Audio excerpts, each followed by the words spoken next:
Hay quien dice, como que deja caer, que quizá no es tan saludable como lo quieren pintar. Otros dicen que es bueno hasta meterse 6 al día. Para producir carne en un laboratorio, lo primero que se hace es... El café tiene mala fama si viene en cápsulas. Entonces, ¿hasta qué punto el aluminio de estas cápsulas puede suponer un riesgo para la salud? Nunca vamos a poder decir que el tabaco causa cáncer de pulmón.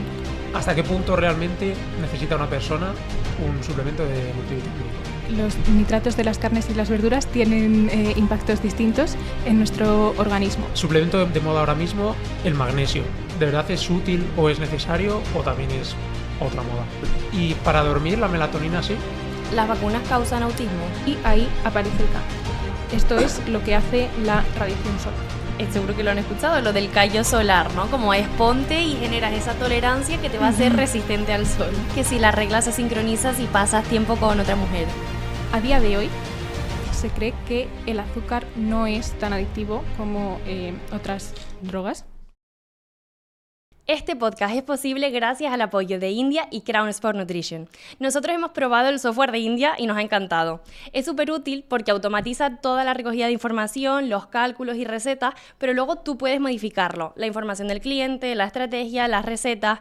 Si eres dietista, nutricionista o técnico superior y en dietética, te lo recomendamos. También podemos hacer este podcast gracias al apoyo de Crown Sport Nutrition, una marca de suplementación española líder especializada en el deporte de alto rendimiento. De hecho, cuentan también con 15 estudios científicos publicados en revistas de alto impacto. Carlos Alcaraz, el Club Atlético de Bilbao o decenas de atletas olímpicos, de los cuales varios han sido medallistas en 2024, ya confían en la marca y llevan tiempo utilizando alguno de estos productos. Si eres deportista o nutricionista deportivo, seguro que te interesa. Si quieres conocerles mejor, dejamos la web en la descripción del podcast. Hoy tenemos la suerte de entrevistar a una investigadora que entiende de muchos temas polémicos, como los medicamentos, la cosmética o los aditivos alimentarios. Marina Navas es graduada en bioquímica, doctora en farmacia y tecnología farmacéutica y ahora está investigando en Reino Unido en el ámbito de la farmacocinética. Bienvenida, Marina. Muchas gracias por invitarme a este podcast que me encanta. Mil gracias. Gracias a ti. En el episodio de hoy nos gustaría aprovechar para desmentir mitos y vamos a empezar por nuestro terreno. Yo tengo muchos pacientes que vienen a la consulta usando aplicaciones como Yuka o la de My Real Food, algo así de Real Fooding, para revisar la etiqueta de los alimentos y sobre todo me preguntan mucho por si la presencia de aditivos es mala. ¿Qué les diría? Pues les diría que para empezar ver un número en una etiqueta da mucho miedo. Ya es químico, es artificial. Pero esto es simplemente una manera que tenemos en Europa para entendernos entre todos los países, simplemente una nomenclatura. Y esto engloba compuestos tanto naturales como sintéticos. O sea, algunos de estos también se encuentran de forma natural en frutas, por ejemplo el E300 o el E330, que son el ácido cítrico y el ascórbico, que están en naranjas, limones, etc. Entonces, estos aditivos se regulan a nivel de Europa. La EFSA analiza toda la evidencia y ve si es seguro o no, se lo pasa a la Comisión Europea y la Comisión Europea decide si se aprueban o no.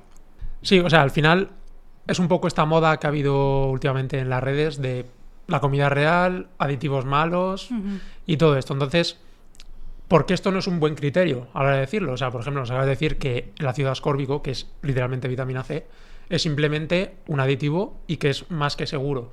Entonces, tenemos que entender, ¿no?, que el procesamiento de alimentos es algo que nos favorece a la hora de, por ejemplo, que dure más el alimento, que pueda aumentar el sabor sin la necesidad de que esté mal. ¿Para qué otros motivos se utiliza pues este tipo de aditivos alimentarios? Algunos de estos motivos pueden parecer más legítimos, por ejemplo, para conservar los alimentos y que duren más tiempo, y otros pueden parecer más superficiales, como para que algo tenga un color determinado. Pero en realidad se ha visto que esto influye mucho a la hora de elegir un producto, o sea que no es algo tan banal, porque hay gente que dice, pues ¿para qué se utilizan los colorantes? ¿Sabes? Si todo podría ser de un color natural. Pero, por ejemplo, pasó en Estados Unidos que sacaron unos cereales con colorantes naturales en vez de los sintéticos, porque la gente pedía aditivos naturales. Cuando sacaron estos cereales tenían un color muy pobre, nadie quería comprarlos y tuvieron que volver a los aditivos sintéticos, o sea que en realidad tampoco es tan sencillo.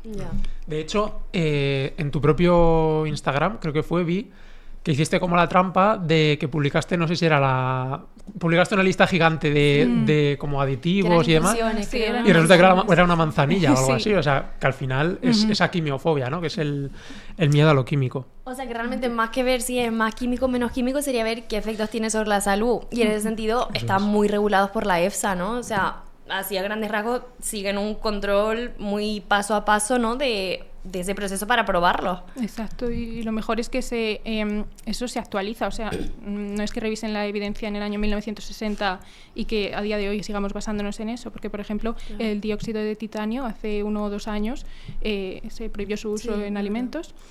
Y otro caso que me parece muy interesante es el del sabor ahumado de las patatas, Sí, ¿no? me Que a la EFSA le tocaba revisar la evidencia y decidieron no volver a autorizar su uso.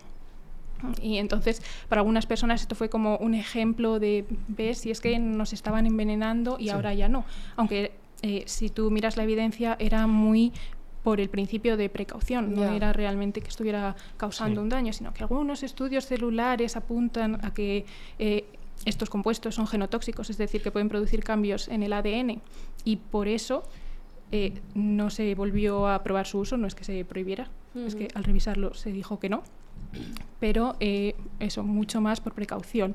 Porque, por ejemplo, la vitamina C en estudios celulares también produce estos cambios. Eso no significa que no tengamos que tomar vitamina C. Porque claro, no es lo mismo dársela directamente a una célula que tú tomártela, que la vitamina C atraviese todas las membranas y llegue hasta tu ADN. Claro, porque cuéntanos cuál es esa trampa que muchos utilizan para criticar este tipo de aditivos respecto a lo que es la propia investigación de estos aditivos. Pues bien, pues porque a lo mejor se haga, como dices, en células o en roedores con unas cantidades a lo mejor que sería como... yo qué sé, o sea, imposible para un humano consumir eso en un día, ¿no? Exacto. Y así, gracias a utilizar estas cantidades tan altas, se puede ver a partir de qué cantidad se empiezan a observar efectos adversos.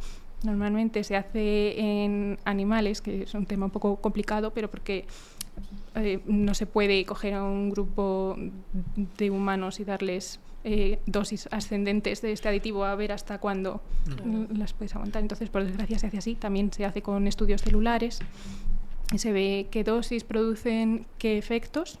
Se hace un informe y se establecen unos límites a partir de los cuales ese aditivo produce efectos secundarios, y después se establece otro factor de seguridad que suele ser de 10 o 100 veces, como para tener ahí un margen, que es que incluso aunque tomaras 100 veces más de lo que establece ese límite de seguridad, seguramente no te pasaría nada.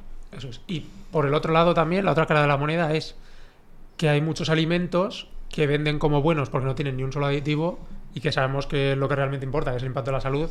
Por ejemplo, la mantequilla no es para nada beneficioso. Entonces es un error muy grande, ¿no? Caer en eso de el miedo al aditivo, esa famosa quimiofobia. Claro, y que ese miedo al aditivo también te hace, por ejemplo, a mí el caso más concreto, pacientes que no quieren consumir o se muestran al principio a lo mejor reacios o dudosos respecto a consumir legumbres en bote, porque viene en bote, parece como menos natural, y entonces como no compro legumbre en bote, voy a comprar un filete de ternera. Jope, pues ojalá hubieras comido legumbre en bote, ¿sabes? Aunque viniera en un bote sería mucho más sano. Sí. O incluso el azúcar moreno, no sé qué, porque no te quieres comer una sacarina, que necesitarías 1 kilo de sacarina casi para que realmente te sintiera mal, ¿no? Total. Otra preocupación muy patente es el tema de los organismos genéticamente modificados, los transgénicos. ¿En qué consiste ese proceso de modificación genética y realmente tiene alguna repercusión para la salud? Vale, pues en los organismos transgénicos o genéticamente modificados, en el caso de los alimentos, por ejemplo, se modifica un gen para que obtengamos un alimento que tenga unas características que nos parecen favorables. Por ejemplo, está el maíz BT, que es resistente a algunas plagas, o, por ejemplo, el arroz dorado, que es un arroz que tiene niveles muy altos de betacaroteno, que es el precursor de la vitamina A. Entonces esto se diseñó para que en zonas donde hay deficiencias nutricionales, en vez de utilizar un arroz convencional, utilizaran este arroz, y así ya están cubriendo sus necesidades de vitamina A. Actualmente solo se consume y se produce en Asia. Perfecto.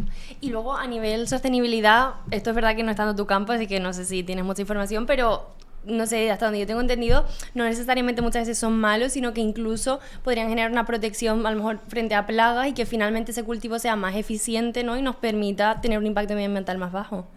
Exacto. Yo, según lo que tengo entendido, eso hace que sea más resistente a plagas, entonces tienes que usar menos pesticidas, que es un gran problema. También eso puedes utilizar un menor espacio para producir mayor cantidad. Ese es otro problema que tenemos, el uso de la tierra. Total. O sea, que en general parece bastante... Has dicho también una palabra clave que es pesticidas. Aquí en Europa, ¿cómo es la regulación respecto a esta problemática en teoría que no lo es tanto? Pues en Europa hay una regulación muy estricta sobre los pesticidas, de manera que a las concentraciones a las que se usan y a las que nos llegan a nosotros son seguros, y también se revisa periódicamente. O sea, en ese sentido, al menos por la evidencia que yo he llegado a revisar, el tema de consumir ecológico o no ecológico, o bueno, no, en relación al tema de los pesticidas, tiene impacto sobre todo a lo mejor a nivel hormonal, a nivel fertilidad, un poco, pero que tampoco es, o sea, no creo que sea ni mucho menos una prioridad, no es algo que nosotros recomendemos en consulta, de hecho, por ejemplo.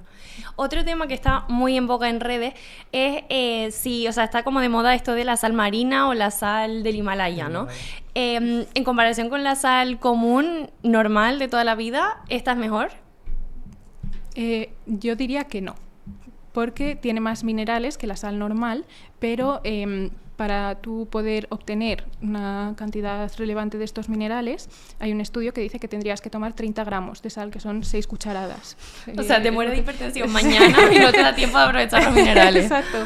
Y además, digamos que una ración de 5 gramos, que sería lo máximo, que cuanto menos mejor, pero eso te aporta como mucho un 5% de algún mineral.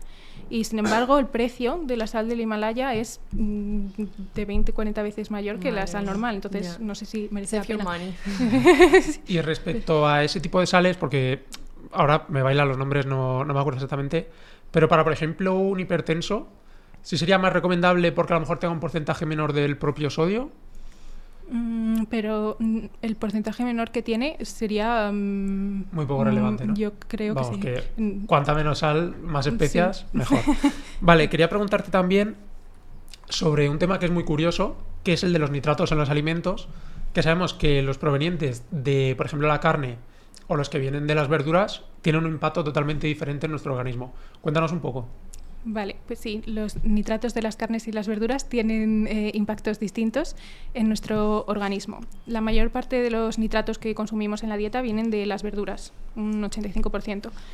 Y luego también se pueden utilizar como aditivos en las carnes para evitar la contaminación por microorganismos, para mejorar su color, etc. Y esto se cree que contribuye en un 5% a nuestro consumo total de nitratos. Lo que pasa, el problema, no son los nitratos en sí, sino unos compuestos derivados que son las nitrosaminas, que son los que pueden ser potencialmente cancerígenos. Pero a la hora de formar estos compuestos, digamos que el ambiente de la carne es más favorable para que se formen por el hierro hemo y por otros compuestos que tiene la carne. Sin embargo, las verduras, al tener antioxidantes, previenen o evitan esta formación. Entonces, aunque los nitratos se asocian con un mayor riesgo de cáncer, lo importante luego es saber el alimento en sí, porque nadie come nitratos. Claro, la materia alimentaria, claro. como siempre. ¿Y el impacto que tiene el nitrato de la verdura? Porque, por ejemplo, sabemos que el de la carne aumenta el riesgo de cáncer. ¿Y el de la verdura cuál es en el organismo? Tiene efectos positivos sobre el sistema cardiovascular por el óxido nítrico. Vale, quería entrar también en otro mito muy famoso, que es esa gente que compara el consumir azúcar... Bueno, iba a decir la palabra de la droga, pero no voy a decir, con consumir una droga también blanca, muy adictiva, diciendo que el azúcar es tan adictivo como esa droga. ¿Qué hay de cierto en esto? Pues a día de hoy se cree que el azúcar no es tan adictivo como otras drogas. Pero hay una historia muy interesante, porque en 2019 se publicó un artículo en el que se veía que la gente que comía más ultraprocesados, o sea, cuando tú dejabas a las personas comer lo que quisieran, y a unos les dabas ultraprocesados, a otros no. Los que comían ultraprocesados comían unas 500 calorías más de media. Entonces, de ahí, bueno, aunque ese estudio ha sido un poco criticado, pero de ahí surgió la hipótesis de que estos alimentos tienen que ser adictivos, si no, ¿por qué comes más? Entonces, ahora, este año, este mismo grupo de investigadores publicó un estudio en el que daban a las personas un batido muy alto en grasas y en azúcares y miraban lo que pasaba en el cerebro, y su teoría era de que la dopamina se iba a disparar, igual que pasa en el caso de otras drogas, pero vieron que esto no pasaba, que la liberación de dopamina era mucho menor. Y entonces ahora pues está la hipótesis de entonces son adictivos pero por otro mecanismo que todavía no conocemos, no lo son, o sea, ¿qué está pasando aquí? Esto todavía está abierto y todavía no lo sabemos. Bueno, pero de ahí a compararlo con Sí. con la droga. Vale, otro famoso mito. El agua potable contiene mucho flúor, que sabemos que nos daña el cerebro y todo lo demás. ¿Qué tiene de cierto? Vale. Para empezar, en España solamente se añade flúor al agua de manera artificial en 4 comunidades autónomas: Andalucía, Extremadura, Murcia y País Vasco. Pues no lo sabía. O sea, en Madrid, ¿no? No tenemos flúor. No, El bueno, agua de Madrid es mágica, ¿vale? Claro, pues no está tan bueno. Entonces, lo que pasa con el flúor es que se vio en estudios observacionales que las personas que vivían en zonas donde había más flúor en el agua, porque el flúor es un elemento que está de forma natural en la Tierra, o sea, no lo hemos inventado nosotros. Las personas que consumían más flúor en el agua tenían como unas manchas marrones en los dientes, pero tenían menos caries y menos pérdida de dientes. Entonces, después de mucho investigar, se vio que se debía al flúor y se encontró la concentración ideal a la que no pierdes los dientes, pero no te salen las manchas marrones, por así decirlo. Y esta es la concentración que se añade al agua, que son 0,7 partes por millón. El máximo que permite la Organización Mundial de la Salud es 1,5. En algunas partes del mundo, en algunas zonas de Etiopía, por ejemplo, en China, la concentración natural de flúor en el agua llega a las 6 partes por millón. ¿Y cuáles son las consecuencias de eso? Pues la principal es la fluorosis, las manchas en los dientes, pero sí que es cierto que se ha observado una asociación entre niveles altos de flúor y algunas alteraciones neurológicas, pero no a los niveles a los que los consumiríamos nosotros. Claro. Sí, o sea, que beber agua de grifo y lavarte los dientes con pasta con flúor, que no debería preocupar a nadie, ¿no? No debería preocuparnos, ¿no? Vale. También nos preocupa, bueno, uno más que otros, el tema de los famosos disruptores endocrinos, que esto es cierto que también puede suponer un problema de algunos alimentos y envases. Pero uno de los alimentos más consumidos del mundo, de hecho creo que es la segunda bebida más consumida del mundo después del agua, que es el café, tiene mala fama si viene en cápsulas. Entonces, ¿hasta qué punto el aluminio de estas cápsulas puede suponer un riesgo para la salud? El café tiene aluminio de forma natural, porque el aluminio está presente en todas partes. Es el metal más común en la Tierra. Entonces, se hizo un estudio mirando cuánto aluminio contenía una taza de café, haciendo el café de distintas maneras, con cápsulas, con cafeteras, y se vio que el café en cápsulas era el que menos aluminio tenía, porque se utiliza menos cantidad de café. Entonces, el aluminio que está presente de forma natural en el café es menor. Y el que más aluminio tenía era el café hecho en una cafetera de aluminio, pero incluso cuando se usaba una cafetera de acero inoxidable tenía más aluminio, pero en todos los casos tenías que tomar una cantidad loca de café para llegar a lo que la EFSA considera el nivel seguro de aluminio. O sea, que igual te mueres antes por sobredosis de cafeína que por aluminio, Sí. ¿no? Vale. Y que no es la propia cápsula, es el café. Sí, Pues ya bueno, ves. sí. Y siguiendo con el café, hay una hipótesis circulando por ahí de que no deberíamos tomarlo a primera hora recién levantados porque coincide con el pico de cortisol. ¿Qué sabemos de esto? Tomar café puede inhibir tu propia producción de cortisol. No se ha probado. No hay ningún estudio en el que hayan dado café a gente durante una semana y se lo hayan dejado de dar a la siguiente semana para ver qué pasa, al menos hasta donde yo sé. Y de hecho hay un paper que se llama como Questions and Misconceptions about Caffeine, que está súper bien. En plan, todas las dudas sobre la cafeína que tiene la gente están resueltas, y esta es una de ellas. Y, Vale. perdona, te quiero preguntar tu opinión personal sobre el consumo de café. Porque yo es cierto que nunca me he metido demasiado de lleno. Hay quien dice, como que deja caer, que quizá no es tan saludable como lo quieren pintar. Otros dicen que es bueno hasta meterse 6 cafés al día. ¿Cuál es tu opinión? A lo mejor no has investigado tanto, pero... No he investigado mucho, pero he visto... hay un estudio de este mismo año que ha visto que tomar un café por la mañana, o que las personas que tomaban un café por la mañana tenían menos riesgo de mortalidad por todas las causas que los que lo tomaban durante el día. Ah, justo lo vi. O sea, sí, hace no ha mucho, sido como sí. famoso. Pero claro, eso no compara café versus no café. Ya. Pero yo creo que si te gusta... Yo creo que pues ni para hablar ni para adelante. otro, si te gusta, pues ya Claro, está. si te gusta, tómalo, y si no, no. Otro tema muy curioso y del que cada día se habla más es la carne de laboratorio, porque sabemos que la producción de carne tiene un gran impacto medioambiental, más allá incluso de la cuestión ética, y por tanto esta carne en laboratorio se presenta como parte de la solución. Algunos consumidores quizás se muestran reacios desde un inicio por, de nuevo, no sé si un poco esa quimiofobia o el hecho de que sea algo sintetizado que parece extraño, pero a lo mejor muchas veces ni siquiera sabemos bien pues, en qué consiste, o sea, en qué consiste, cómo se produce esta carne en laboratorio y cuál es su estado actual de producción.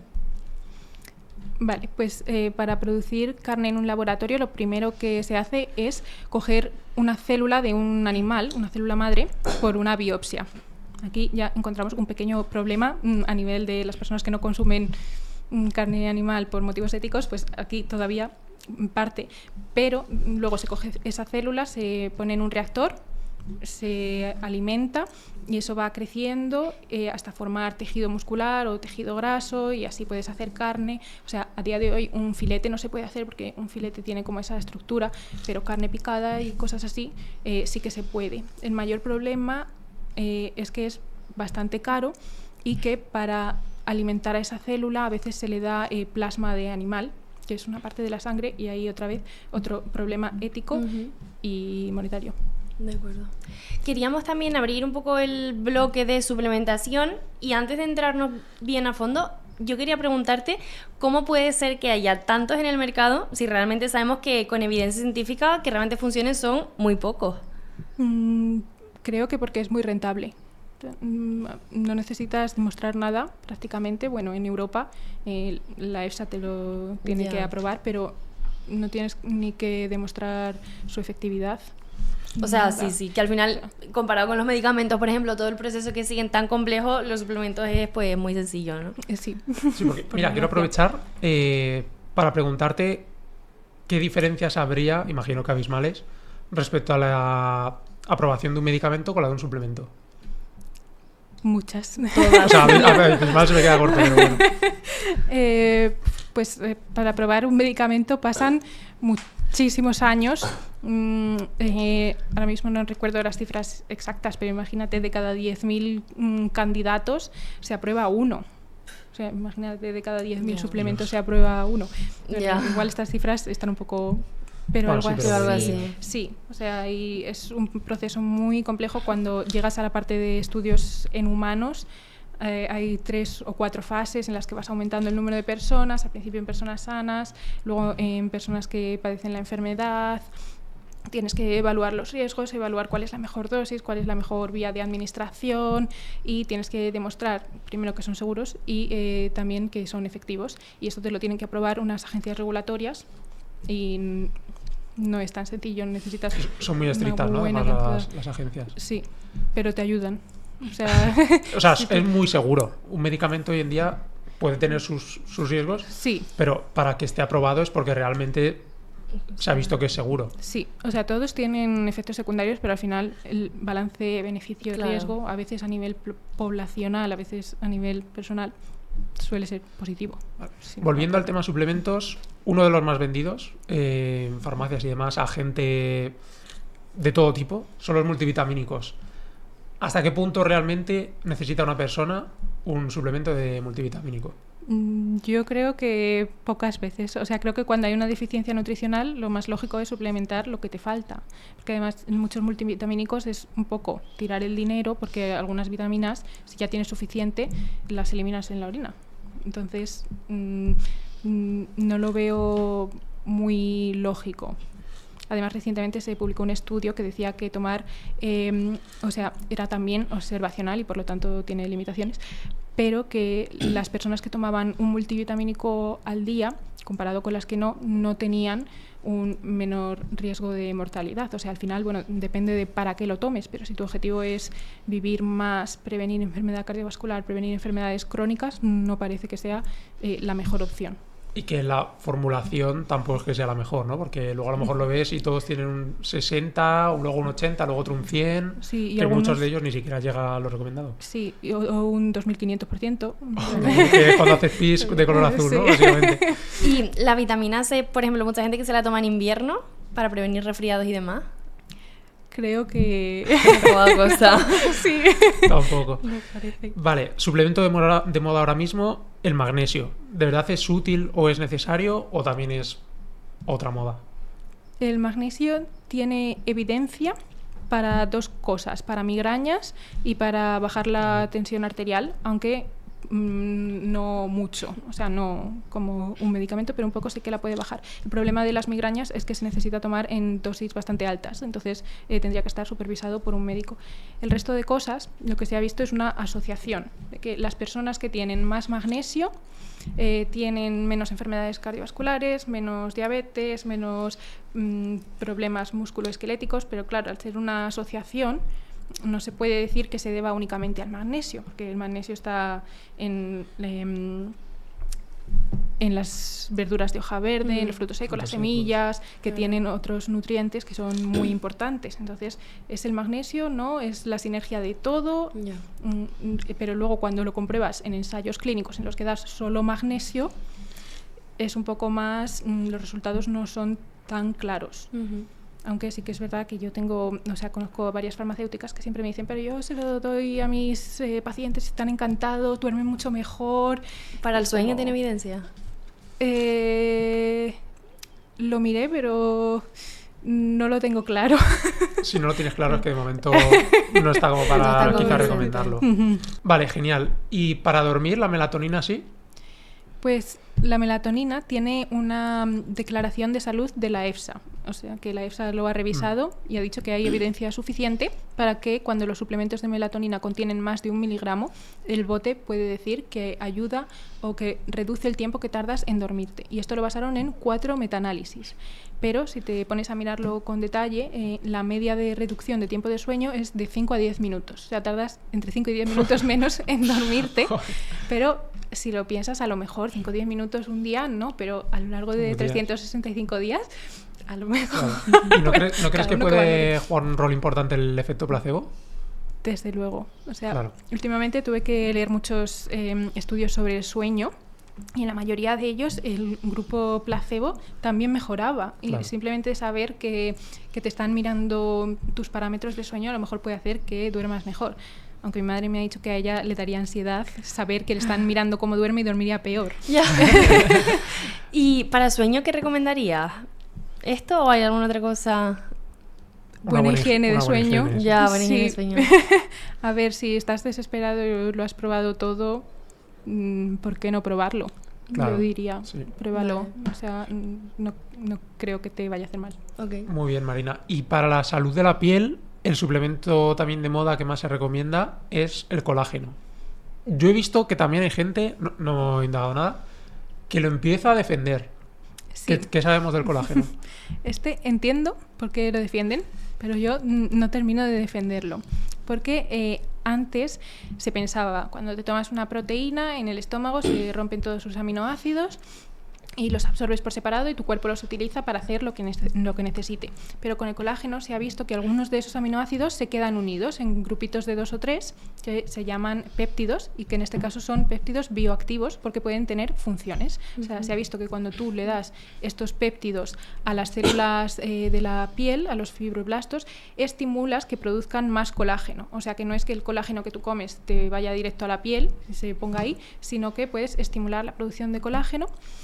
Pero esto se ha visto en estudios celulares. Luego, cuando lo pasamos a humanos, sí que hay ensayos clínicos que han visto un efecto positivo del colágeno y por lo tanto hay metaanálisis que cuando los cogen todos dicen sí, efecto beneficioso del colágeno en la piel. Pero si luego miras con detenimiento estos estudios, o sea, la calidad no es muy alta como para defender el uso del colágeno. Algunos tienen graves fallos de método. Lo que sí sabemos para la piel no es bueno es el sol, la exposición solar y mucho menos pues a horas centrales del día. Sin embargo, hay otra corriente ahora en redes que defiende que no deberíamos usar crema solar porque tiene químicos, porque desde que hay crema solar la incidencia de melanoma ha aumentado. ¿Qué les dirías en este sentido? Les diría que primero, para entender bien, porque esto no tiene mucho sentido, creo que, o sea, si le preguntamos a una de estas personas el mecanismo por el que el sol, la radiación solar causa cáncer, la historia de esto, quizá no te la podría contar. Porque si entiendes esto, no, seguro. Pero básicamente la radiación solar lo que hace es que altera el ADN de las células de tu piel y esto tú lo puedes reparar hasta cierto punto, porque si no, salir a la calle, ¡pum!, cáncer, no es así. Pero tú lo vas reparando hasta que llega un punto que si hay daño en, digamos, los mecanismos que controlan cómo se replican las células, esas células se van a replicar sin control y ahí aparece el cáncer. Esto es lo que hace la radiación solar.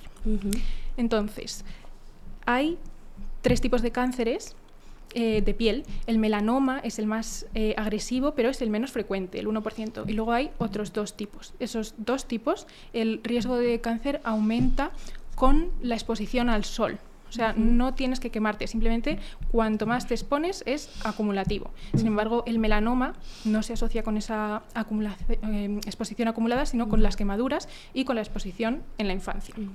Entonces, las personas que defienden... Sí, las personas que defienden salir en invierno, irte poniendo un poquito moreno así para protegerte, eso es acumulación. Ya. Influiría en el Yo era de tipo. esos, ¿eh? Y lo que ya me imagino que es peor aún es lo de, seguro que lo han escuchado, lo del callo solar, ¿no? Como es ponte y generas esa tolerancia que te va a hacer resistente al sol. Sí, pero es que, o sea, yo lo que creo es que la melanina que produces, ¿no?, lo que te pone moreno, tiene un factor de protección de 3 o 4. O sea, que mucho no te protege. Y en la exposición al sol, ¿aumenta indirectamente el riesgo de todos los cánceres o de otros tipos de cáncer, más allá del melanoma? Creo que no, porque los rayos de sol no pueden penetrar más allá de la piel. Una ventaja evolutiva que tenemos, que les gusta a los ancestrales. Y para cerrar esta parte, ¿qué recomendación harías para tener una exposición al sol cuidadosa, pero a la vez, pues no sé, por ejemplo, a nivel de la síntesis de vitamina D, ¿cómo debería ser esa exposición solar óptima? Pues las recomendaciones son de 10-15 minutos al día, no en las horas centrales, y eso sería suficiente para producir vitamina D. ¿Y más quizá a lo mejor en extremidades y eso, o todo el cuerpo? Sí, la cara y el cuello siempre protegidos porque es donde estos tipos de cáncer aparecen más frecuentemente. Y más allá de ese impacto en lo que es la salud, ¿cómo afecta a lo que es la piel, por ejemplo? Pues aparición de manchas o arrugas y demás. Mucho. Sí, pero los dermatólogos dicen que la mejor crema es la crema solar, ¿no? Sí. Mucho mejor que cualquier anti-aging y demás. Sí, totalmente. Y el que diga, vale, pues también sabemos que las cremas solares, pues las critican muchísimo estos que son de los que estamos hablando. Y hacerse una crema solar podría, o sea, una crema casera, por así decirlo, podría ser útil o podría ser incluso peor. Podría ser peor hacerse una crema solar casera, porque, y de hecho hay estudios que han cogido recetas de internet, las han hecho como en una cocina y han visto que el factor de protección máximo es 6 comparado con 30 o 50, e incluso que algunas, porque tienen óxido de zinc, que es un ingrediente que se utiliza también en las cremas solares del mercado. Entonces tú dices, bueno, pues si el óxido de zinc me protege en estas cremas, pues si lo he hecho yo en mi casa también. Y algunas tienen incluso más de lo que se permite en las cremas comerciales y aún así no funcionan, porque no es lo mismo, no es el mismo tipo, el mismo grado que se dice en inglés. Tú en tu casa no lo puedes encapsular, no tienes un rotavapor, me imagino, no puedes hacer toda la formulación en tu casa. Yo recuerdo a mi abuelo, el pobre, que se hacía cremas solares caseras, ¿eh? ¿En serio? Sí. Yo pensé que eso era algo de redes de ahora. ¿Qué va? Eso se Claro, hacía mi hace abuelo. 50 años, con aceite de oliva y no sé Pionero qué más. de los Estaba influencers. moreno todo el año, la verdad. Así saliste. Ya. Y Si te está gustando este episodio, recuerda suscribirte a nuestro canal de YouTube. también puedes encontrarnos en Spotify e Instagram y dar a la campanita para no perderte ninguna novedad. Pasamos al tema cosméticos y hoy en día podemos ver a muchos niños y niñas que utilizan multitud de estos sin la supervisión de un dermatólogo. ¿Tiene sus riesgos el utilizar cosméticos a temprana edad? Sí, o sea, por una parte, algunos cosméticos están bien, por ejemplo, las cremas solares o productos específicos para el acné en la adolescencia, pero yo creo que siempre asesorado por un dermatólogo, un farmacéutico, un profesional para tu caso concreto. O sea, cuando la información viene de las redes sociales, creo que siempre hay que contrastarla, ver hasta qué punto eso es cierto y eso puede ser perjudicial, porque ya hay estudios que demuestran que esto puede ser perjudicial para la piel de los niños. Otro tema sobre el que queríamos preguntarte es sobre los efectos de la píldora anticonceptiva en la salud, porque a veces me da la sensación de que hay un poco dos extremos, o chicas que lo toman como muy a la ligera quizás y que llevan muchos años tomándola, y luego mucho miedo. ¿Qué efecto supone la píldora anticonceptiva para la salud? Vale, yo creo que cuando te estás planteando tomar la píldora anticonceptiva, el médico debería informarte de cuáles son los beneficios y cuáles son los riesgos y tú decidir en base a eso. Y si tú luego presentas algún efecto secundario, lo más importante es no invalidar la experiencia de la persona, aunque no aparezca en el prospecto, aunque no se haya demostrado en un ensayo clínico, hay que tenerlo en cuenta. La píldora tiene efectos secundarios que están demostrados en ensayos clínicos, aunque la historia de cómo se aprobó la píldora es un poco oscura. Cuéntanos. Cuando se estaba investigando, se desarrolló la píldora en Estados Unidos, se probó sus efectos en Latinoamérica en mujeres a las que no se les decía que se les estaba dando esta píldora, qué efectos podía tener, es decir, que no había ningún tipo de consentimiento. Luego otra, no sé si bulo o no, que circula por ahí es que si los tampones tienen metales tóxicos. No. No, pero salió un estudio este año que vio que había metales tóxicos en los tampones. Y aunque es verdad, las cantidades que se encontraron en los tampones eran ínfimas. O sea, por ejemplo, del plomo en los tampones hay 20 veces menos que en el agua, 300 veces menos que en una ración de moluscos, 6 veces menos de lo que se permite poner en suplementos. Y también cómo se encontraron. O sea, cogieron los tampones, los metieron en una solución de ácido nítrico a 180 grados. Ya que tampoco es eso lo que pasa. Creo que no. Hasta donde yo sé. ¿Qué otros mitos sueles ver a menudo sobre ciertos productos y el contenido en tóxicos del día a día? Que la gente suele meter miedo, como hemos hablado antes del flúor, por ejemplo. O sea, yo, por ejemplo, he oído lo del desodorante, que también tiene mucho aluminio. También. O, no sé, de ese estilo de cosas. ¿Te suena alguno? Es que del aluminio, que absorbemos un 1% del aluminio que nos llega y eliminamos el 99% de lo que absorbemos. Oh, wow. O sea que el aluminio no tiene ninguna función, se cree, para nosotros, no nos sirve de nada, pero está por todas partes. Entonces, si tienes una función renal muy comprometida, lo que se vio es que le daban diálisis a estos pacientes y les causaban alteraciones neurológicas porque el líquido de diálisis tenía un montón de aluminio.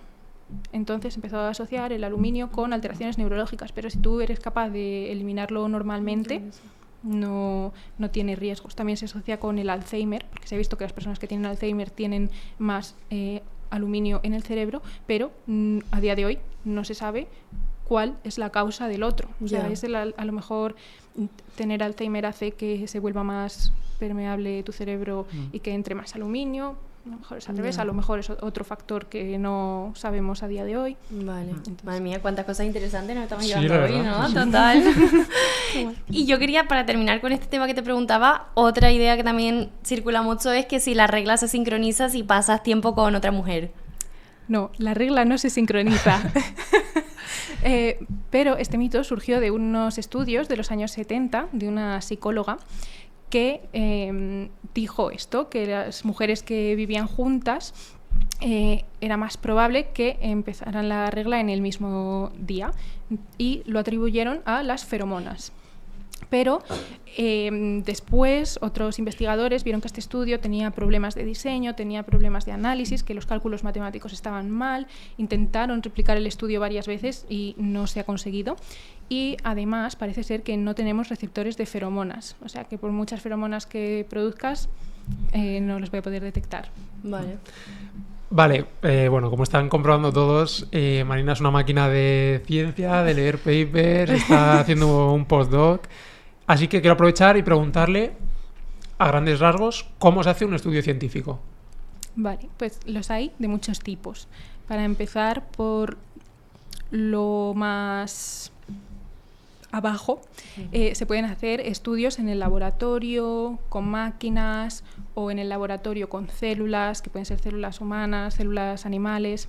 Después podríamos pasar a estudios en animales y luego en el último eslabón tendríamos los estudios en humanos. Y dentro de estos encontramos los estudios observacionales y los de intervención. En los observacionales hay muchos tipos. Por ejemplo, los estudios de cohorte, en los que simplemente tú observas a una población y ves lo que le pasa, intentas hacer asociaciones, y los de caso control, que tienes dos poblaciones que comparas, básicamente.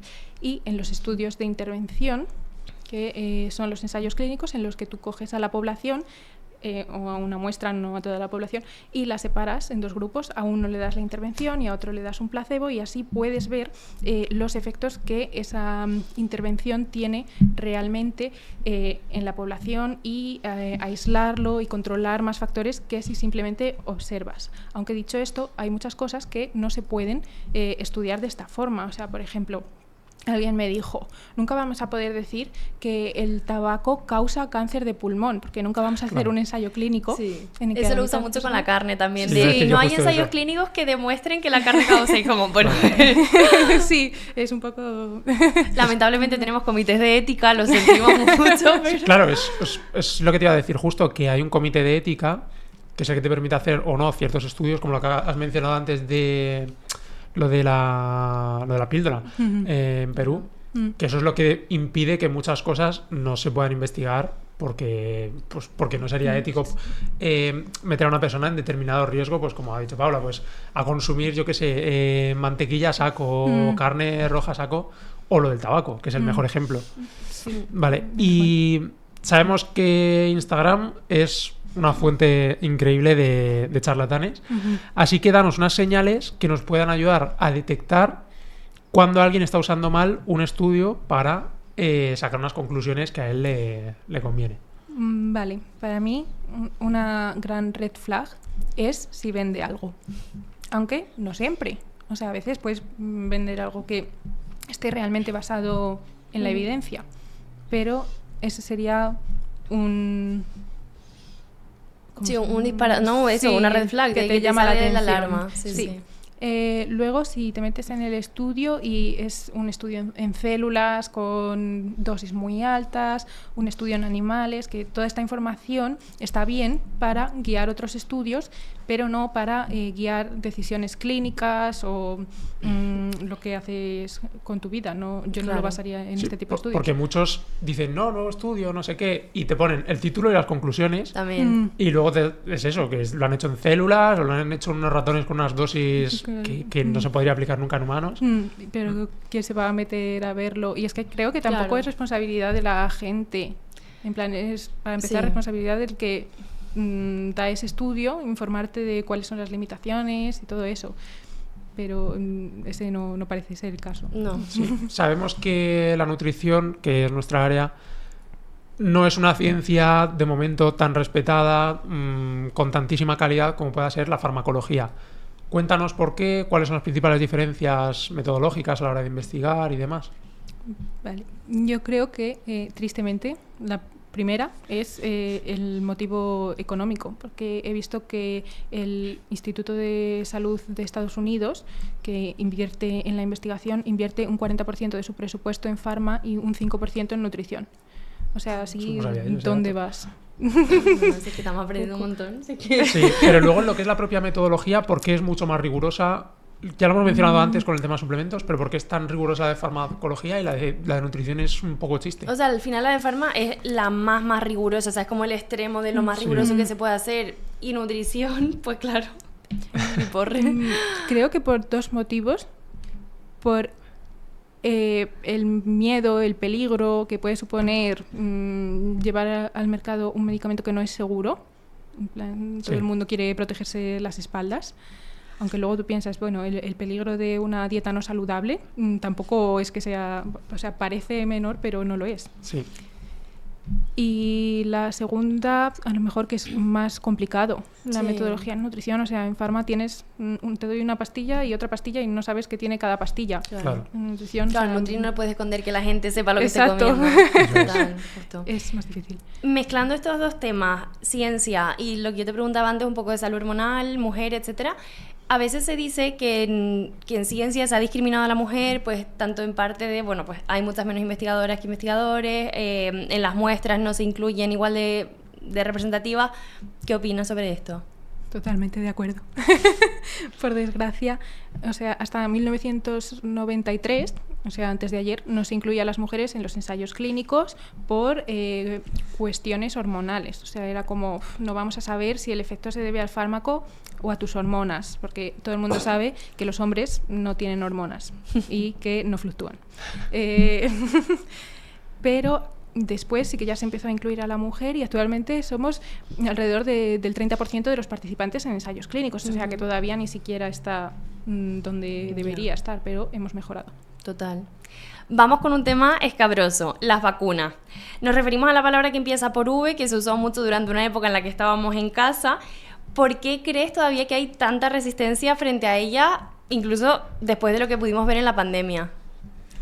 Vale, la primera, que engloba más lo que ha ocurrido históricamente, es que al ser tan efectivas nos hemos olvidado de lo que era vivir con enfermedades que ahora o no existen en los países desarrollados sobre todo, o que se ha reducido muchísimo su incidencia. Entonces, si uno no ve los riesgos, claro, esto no ves que el balance beneficio-riesgo es mayor. Claro, entonces, no lo valoras tanto. Claro, y Eso ahora... es lo que ha pasado un poco con la del año 2020, que, claro, mucha gente ahora sale porque, evidentemente, ha habido gente que ha sufrido efectos secundarios, pero es que estamos hablando de, yo creo que miles de millones de personas vacunadas que no los han tenido. Entonces, claro, la gente se queda con eso cuando la realidad es que ha sido un hito, por así decirlo, científico, ¿no? Totalmente. Y hay un gráfico muy chulo de, no sé si es del sarampión o de alguna enfermedad de estas, que compara la cantidad de gente que tiene efectos secundarios del propio sarampión y de la vacuna. Y son dos círculos, o sea... uno es enano, el otro es gigante, pero claro, solo, o sea, no estamos diciendo que las vacunas no tengan efectos secundarios porque los tienen. Pero a nivel global, o sea, y nadie quiere que le pasen a ellos. Pero tú tienes que ver al final que te compensa. Es lo que creo que lo mencionamos antes, que al final es el balance.